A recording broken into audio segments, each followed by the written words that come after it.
আজকে আমি বলবো এমন এক দেশের ইতিহাস যে দেশকে পূর্বে 7 বার ধ্বংস করে দেওয়া হয়েছিল, কিন্তু দেশটি এখনো মাথা উঁচু করে দাঁড়িয়ে আছে।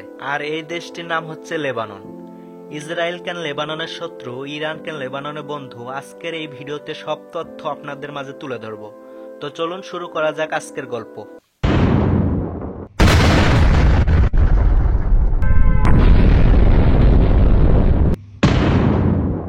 ছোট্ট একটা দেশ, পাহাড়ে ঘেরা, সাগরে ভেসা, গাছপালায় ঢাকা, কিন্তু ইতিহাসে রক্তে লেখা। এই দেশ কিনা 7 বার ধ্বংস হয়েছিল, 7 বার, তবুও বেঁচে আছে, মাথা উঁচু করে দাঁড়িয়ে আছে। এই দেশ লেবানন। লেবাননের গল্প শুরু হয় 5000 বছর আগে ফিনিশিয়ানদের দিয়ে। তারা বানায় পৃথিবীর প্রথম বর্ণমালা, তারা শিখায় কিভাবে সাগর পাড়ি দিতে হয়। সাগর পাড়ি দিয়ে তারা বানায় 3টি শহর, বিবলস, টাইফ, সাইডন, অনেকে আবার সাইদা নামেও চিনে। তারা বানায় ইতিহাস, কিন্তু ইতিহাস এখানেই থেমে থাকে না।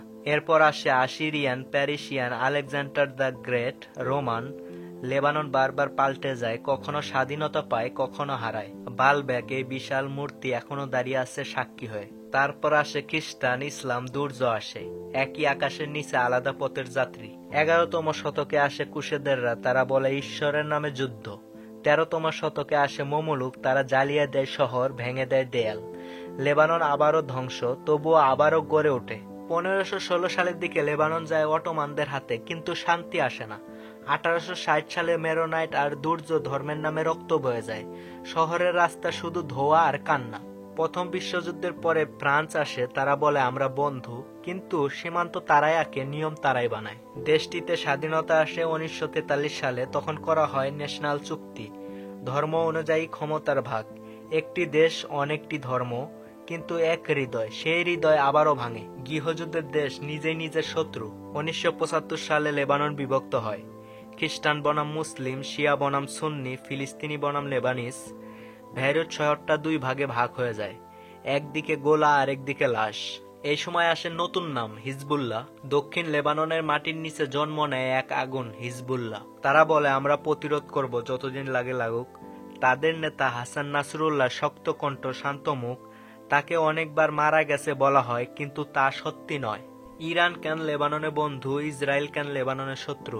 প্রথমে আসি ইরান কেন লেবাননের বন্ধু। ইরান হিজবুল্লাহকে নিজের ভাই ভাবে। শিয়া মুসলিমরা একে অপরকে রক্তের মতো দেখে। ইরান দেয় অস্ত্র, টাকা, ট্রেডিং, কারণ ইরান চায় ইসরায়েল নিচু হয়ে থাকুক, হিজবুল্লাহ যেন তাদের পাহারা দেয়। ইসরায়েল কেন লেবাননের শত্রু? 1988 সালে ইসরায়েল তৈরি হয়। লেবানন বলে এটা অন্যায়, এটা জোর দখল। লাখ লাখ ফিলিস্তিনি পালিয়ে আসে লেবাননে। ইসরায়েলও চুপ থাকে না। 2006 সালে যুদ্ধ লাগে ইসরায়েল ও লেবানন। এই যুদ্ধ টানা 38 দিন চলতে থাকে, শুধু আগুন, শুধু ধ্বংস। সে সময় লেবানন দেশটি হয়ে গিয়েছিল ভাঙা আয়না। লেবাননে বিদ্যুৎ নেই, খাবার নেই, টাকা নেই, ব্যাংক বন্ধ, চাকরি নেই, আশা নেই। 2020 সালে বেইরুত বন্দর বিস্ফোরণে আকাশ কেঁপে ওঠে, শহর যেন মাটিতে নামে। মানুষ বলে এবার শেষ, কিন্তু শেষ হয়নি কিছুই। লেবানন দেশটি আবারও ঠিক হয়ে যায়, আগের থেকে অর্থনৈতিক দিক দিয়ে এগিয়ে যায়।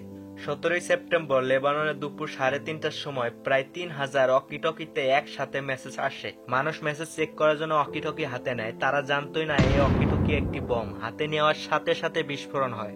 এক না, হাজার হাজার অকিটকি একসাথে বমের মতো বিস্ফোরণ হয়। মাত্র 2 সেকেন্ডের মধ্যে 8 জন মারা যায়, 2700 মানুষ অনেক খারাপ ভাবে আহত হয়। কারো হাত, কারো পা আলাদা হয়ে যায়। ঠিক 24 ঘন্টার মধ্যে আবারও বিস্ফোরণ হয়। এবার শুধু অকিটকিতে না, 500রও বেশি অডিও ডিভাইস একসাথে বাস্ট হয়। দ্বিতীয় বিস্ফোরণ এতটাই ভয়ঙ্কর ছিল যে দোকান, বাড়ি, গাড়িতে আগুন লেগে যায়। দ্বিতীয় বিস্ফোরণে মারা যায় 25 জন, আহত হয় 450 জন। ইসরায়েল যদি পেজার্স, রকিটকি, ছোট ছোট ডিভাইসকে বম বানাতে পারে, তাহলে একবার ভাবুন আমাদের মোবাইল বা ল্যাপটপ কতটুক সেফ।